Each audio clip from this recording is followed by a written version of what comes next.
El coworking de la Portellada compleix el primer curs escolar. Este espai disposa de 9 llocs de treball, 4 dels quals ja estan ocupats.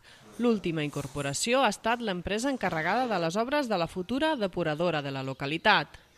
La sala de treball, ubicada a la planta superior de la llar de jubilats, va veure la llum gràcies a una subvenció del Ministeri de Transició Ecològica. Vam creure que podíem fer un coworking, que està molt de moda ara tot això.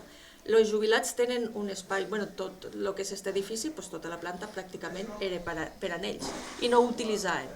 Entonces los vam demanar si ens podien cedir una part i van estar d'acord. L'espai compta amb 3 taules grans, pantalles d'ordinador i cobertura d'internet a través de fibra. És un espai obert, lluminós i còmode per treballar.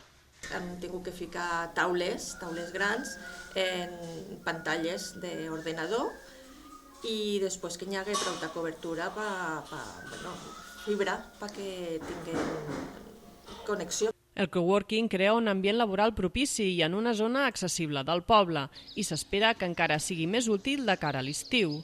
L'objectiu de l'Ajuntament és donar facilitats perquè la Portellada creixi en nombre d'habitants. A més està el bar-restaurant aquí al costat i ja si tenen que eixir un momentet, no és el mateix que treballar a casa, poder eixir i parlar amb altra gent.